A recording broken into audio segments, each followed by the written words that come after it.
Hello everyone, I am Rohit. अभी तक आपने मेरे को हमेशा एक कैमरे के आगे इस तरह से देखा जहाँ पे मैं किरदार निभाता हुआ पाया गया। मैं आप ही की तरह शैतान हुआ करता था, मगर जब आपने मेरे को कैमरे के आगे एज अ टीचर देखा तो शायद मैं किरदार की तरह ही दिखा।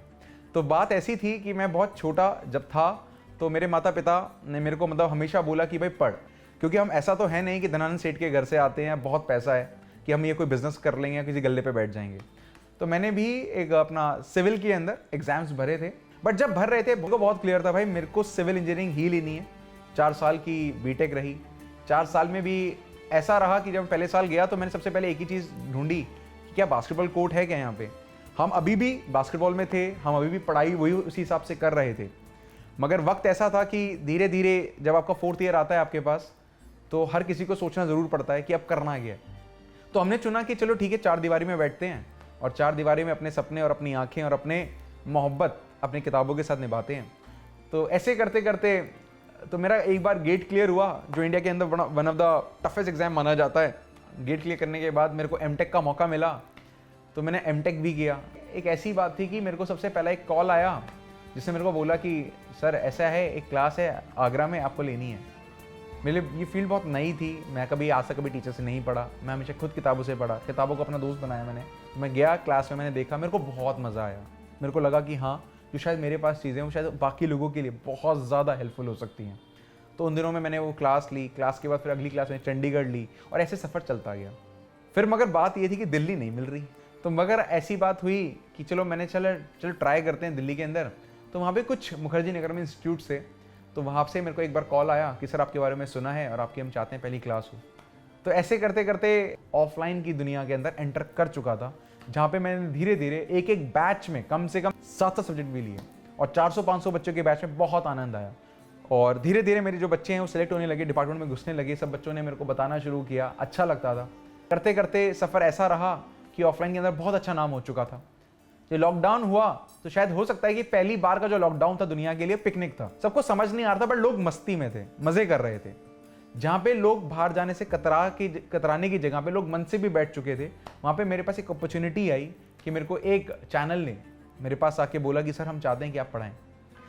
ऑनलाइन की दुनिया में मेरे को आज भी याद है कि जब मेरी पहली क्लास यूट्यूब पे हुई थी, मेरे को नहीं पता था लाइव स्ट्रीम क्या होता है, मगर धीरे धीरे वक्त के साथ आप सबने मेरे को वहाँ पे बहुत ज़्यादा प्यार दिया।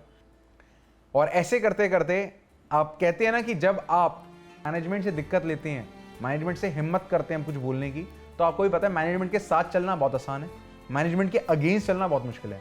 तो शायद मैं उस रफ्तार पे था कि लोग अब मेरे को काटने के लिए तैयार थे। तो मैंने उस इंस्टीट्यूट के अंदर फैसला लिया कि मैं आगे इस इंस्टीट्यूट में कंटिन्यू नहीं करने वाला। रोहित यादव सिविल जिस दिन मैंने रखा, वो दिन ऐसा था कि जिस दिन मैंने अपना 0 से शुरुआत करी सब्सक्राइबर की, और विद इन 15 दिन के अंदर मेरा चैनल, यूट्यूब का चैनल मोनेटाइज हुआ। एक रैंडम एक बच्चे का कॉल आया, गुरुजी बहुत दिन से क्लास नहीं हो रही, पहले आप कहीं और दिखते थे, आज आपका अपना चैनल है, आप पे भरोसा तब भी था और आज भी है। उसी बच्चे ने, इसने मेरे को कॉल किया था, उसने बोला कि गुरुजी दिक्कत क्या है। मैंने कहा दिक्कत ये है कि बोर्ड नहीं है, बोर्ड के साथ कैमरा नहीं है, कैमरे को संभालने वाला बंदा नहीं है, एडिट मैं कर नहीं सकता, लाइव स्ट्रीम में कर सकता हूँ, पढ़ा मैं सकता हूँ। उसके बाद उस लड़के ने बोला कि सर मैंने ना बहुत सारी यूट्यूब पे सर्चेस करी हैं और सबने ना एक कॉमन बताया कि लॉकडाउन के अंदर सबसे ज़्यादा जो नाम उभर के आ रहा है वो क्लास प्लस करके है। तो क्लास प्लस से बात करी, और एप्लीकेशन जैसी चीज़ें किसी भी नॉर्मल बंदे को चीज़ें समझने के लिए सामने वाला बंदा भी ऐसा चाहिए कि वो बातें समझाए टेक्निकल वाली बहुत सिंपल वे में। तो उन्होंने बहुत सिंपल सा बताया, और सबसे सिंपल उनका खर्चा था।